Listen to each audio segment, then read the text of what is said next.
An interview script, as compared to or versus an interview guide, is subjective only in the sense of what one calls it. They're the same instrument. It's just that some people have a school of thought or a vocabulary that includes script, whereas others will use guide. Oftentimes, I see different universities with different words that they prefer. Mostly, I'm familiar with using the term interview script, so I'm going to call it an interview script here as compared to a guide. I will give you some information about what an interview script is. And first, I think it's important to understand, like many other tools, this is one important qualitative research tool that a qualitative researcher has to help ensure better accuracy and consistency of data received from people that are being interviewed. We use the interview script for those that we're going to interview to ensure that what we ask each person is asked the same way with all the same information included. There are other important qualitative research tools that I've also addressed in this program, such as member checking. Also, another one is how to do data saturation or how to do an expert panel review. Each of these different tools helps the qualitative researcher. It's important as a consumer of qualitative research to understand all the value in all the tools that are available. And of course, as a researcher, one wants to be able to know exactly which tool can be applied for the situation that will help produce better data. The idea of the interview script is that it's an approach to reduce variation in data. In particular, because this script will have everything in it that you will read to everyone that's being interviewed, having consistency of what they're told up front, and then for each interview question, how it's asked, and then concluding the overall interview will be important to help ensure that the data collected will be consistent, particularly because the forefront of the script is information that one would read to each person being interviewed. So they all get the same information the exact same way, and then they each get each question, each interview question, if you will, the exact same way, word for word. This helps to reduce variation in data collection. I believe the interview script is something that's not used enough, particularly in the academic setting where students are doing dissertation research for their very first time. They do not have the experience to understand more about how to ask questions consistently to help reduce that variation. So the script, or some people will call it the guide, will help move the interviewer through the series of questions in a consistent manner. If you are going to do research for the first time, let's say you're a student or you're somebody who is in a corporate setting, I encourage you to learn more about interview script and create one of your own. You can find many out on the internet that you can use as examples to emulate, but it's not too difficult to create your own. I encourage all faculty to encourage their students and make them, if they have to, create an interview script. It is a good learning tool, of course. Anytime for a student who applies any of these research tools, helps them to learn more, and it's going to better ensure that the data they get at the end of their study, after all their interviews are done, to be more consistent than it might be otherwise. Approach to earn approval sooner. And by this, I mean particularly for academic students, that if they have an interview script in their proposals, they tend to get their work approved sooner because they can see how all these tools are being applied. Imagine reading a proposal and all you have as an appendix are the interview questions, as compared to an interview script with all the interview questions within it. Having the interview script allows a third-party person, perhaps a committee member, to read it for the first time and get a sense for the structure of the proposal, the understanding of the student's knowledge of qualitative research, and has many more dividends. It takes very little time to write an interview script. I encourage the use of interview scripts for all qualitative research where interviews are being done.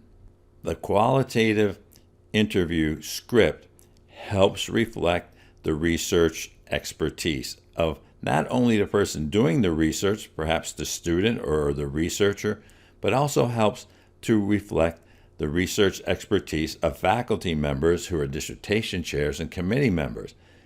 It helps to improve the subjectivity of one's work because looking at the different scripts that would be used from one to another type of research study, it allows the reviewer to get a sense for exactly how one is going to do their research or how they did their research.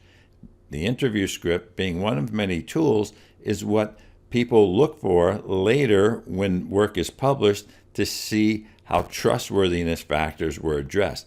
And I'm going to give you an indication about which trustworthy factors can be applicable by including an interview script into one's dissertation or any other type of qualitative research. The increases of trustworthiness come first in the conformability. The conformability factor of trustworthiness is as such where we can see how the researcher conformed to standard practices of qualitative research. Also, the conformability, how one interview was conducted to the next, that they conform with each other, that there's little variation in how each person was addressed when they were being interviewed. Another trustworthiness factor is dependability. This helps to improve the dependability of the data received because everyone is being asked the questions the same way because they're being read from a script. And they're getting the script information up front about how one is going to be asked the questions, and that helps to improve the dependability, trustworthiness factors for qualitative research. So the interview script is not just a tool to use, but it has many benefits for its use. Now, writing an interview script is a little bit subjective. You may find that some of the areas I'm going to address here you may want or you may not want in your interview script, and it's possible that there'll be other items that you want to include in your interview script that I'm not addressing here. There's many different factors or different items that you can include in an interview script, so I'm going to address the most common ones that I have seen so you have an understanding basically of what an interview script is designed from. The first thought I have when I put an interview script together is how do I, or maybe you in this case, want to interview others? Think about it. How do you want to interview them? And this comes in different forms because you may want to interview via telephone or a Zoom electronic type meeting opportunity or face-to-face. How you're going to do the interviews will determine what goes in your script. So that's where some variation comes in. But it's not uncommon that for having a face-to-face interview or one that's done online where you can see the other person, where you can still use the same script.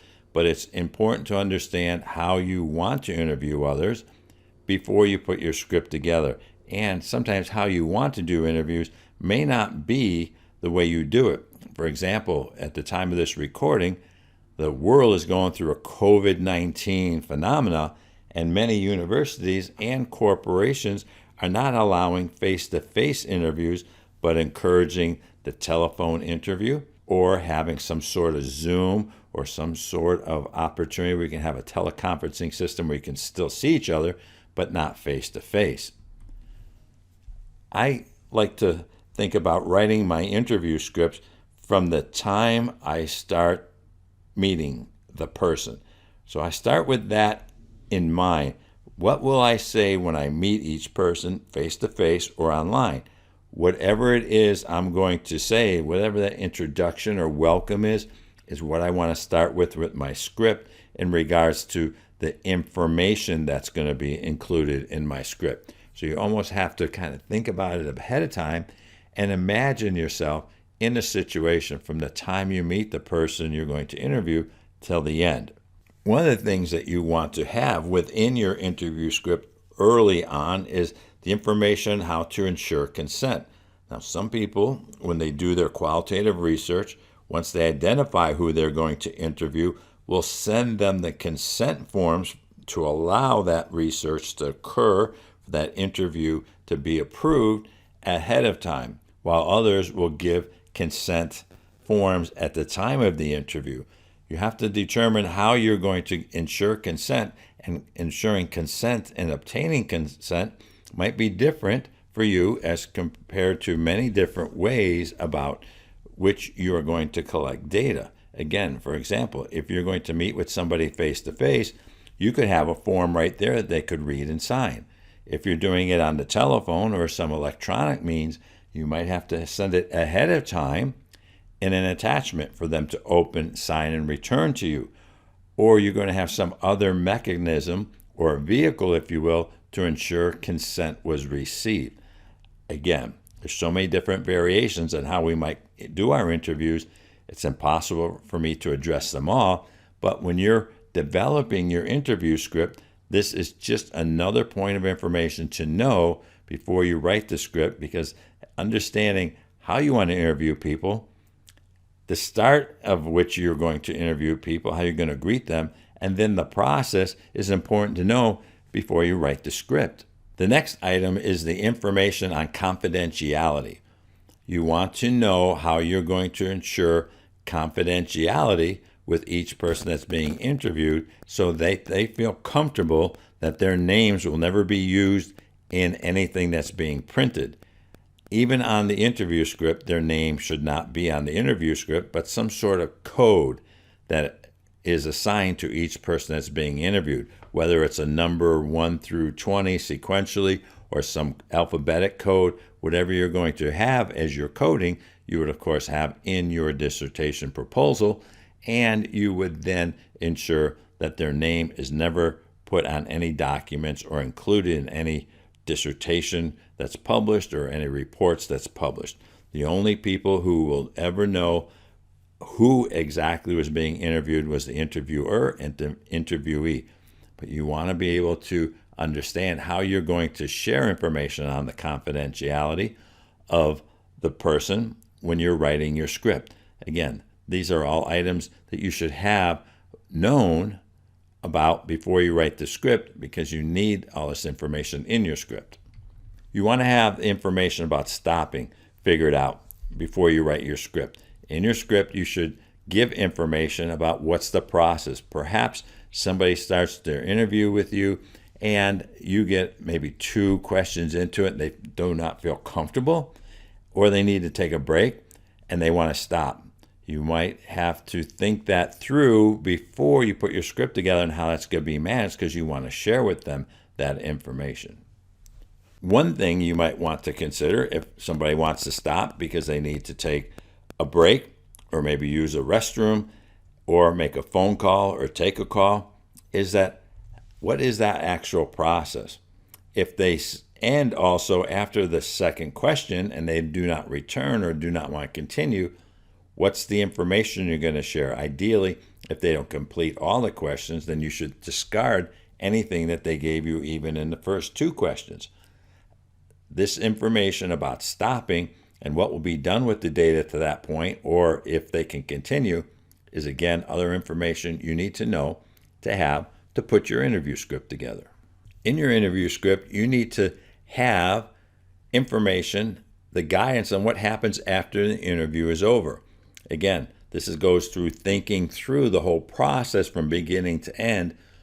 Ideally, what you want to let them know at the end of all your questions is what you're going to do in regards to the data. For example, you might want to share with them that you're going to have a transcript created, a word-for-word verbatim transcript, and within 72 hours, as part of your member checking, that you're going to send them a Microsoft Word file in an email, and that you're going to give them 72 hours to review it and let you know if there's any mistakes in there, because sometimes people will say something, but they mean something else. So the aspect of member checking allows each person to review the script if they want to ensure accuracy. Again, ensuring accuracy through member checking is another factor related to trustworthiness. It's another tool, as I mentioned earlier. But you have to think this through on exactly what you're going to do with each person's script and interview. Some people who do interviews do not send a copy of the script at all. There's no one correct way, but whatever way you're going to do is what you need to put in your script so people understand from what you're going to read to them once the interview is over. You want to have some sort of closing statement designed to include after all the interview questions are done. Of course, it might be something as simple as "thank you very much for your time," or "thank you for your time," and help them to understand again what confidentiality is and how it's going to be protected. Perhaps give that information again about member checking and how that's going to go. And you may not think of it when you're writing the script, but you should always have something in there about, do you have any questions for me? That way they're asking you any questions at the end so that they feel comfortable when they leave you that any of their questions they had were answered. Now, this is how you might consider using an interview script. Have one printed for each interviewee. So if you're going to have 20 people to interview, have a different script for each person so that after you complete one interview, you put that script on the side and you continue to do the next one. So one script for each interviewee. And each script is going to be the exact same document that's copied. That's literally the same thing. Again, on the interview script, there'll be no names. You'll just be an area where you can put the code for the person, whether it be a simple 1, 2, 3 coding, like I mentioned earlier, or something that's a little bit more complicated. Whatever it is, make sure that when you sit down with that person, you put that code on there. And I encourage you to share that information with them so they see their name is not on any script and their name is never going to be written on anything to chance being shared with someone else. You should have somewhere near the top of the interview script a place where you have opportunity to put in the date, the time, the start time, the end time, and total time, and then the location. Where did you do the interview? Did you do it face-to-face? Maybe you did it at Starbucks, or maybe you did it in an office setting. You want to have this information available so that later, should somebody question where did you do the interviews, that there's no potential conflict of interest. I encourage you not to do such interviews in your own home or somebody else's home. Try to do it in more of a public location just for protection of one's rights and reputation. Again, having the times there are important. You should have 3 items to put there: the start time, the end time, and the total time. The rationale is for this is that later when you're writing your chapter 3, if you're a doctoral student, you can also annotate what the minimum time was, the longest time, and the average time. As a researcher, particularly consumer research, if I see there's too much variation, I might attribute that to data that may not be as concise or as consistent as one may want. There's many different things, if you will, that will come from having this kind of detail in your work. I associate research to excruciating details, and I encourage students to have excruciating details, particularly in their Chapter 3 and their data collection, data analysis, so that when somebody else wants to review the work or perhaps replicate it, they'll have all the information they possibly can to be able to analyze and evaluate what happened or to extend it to another location or population. I encourage you to show the script to the interviewees, whether it be on paper, face-to-face, or you attach it to them if you're doing something on email, so they can see exactly what you have. The idea is to make the interviewees feel comfortable and not like you're hiding something from them. Even though you're not, they may presume that you are. I encourage you to take notes on the script and share that script with the people you interview so they can see your notes. There should be no secret about what you're writing. It could be simple notes of something that you're doing, like hand coding from one interview to the next.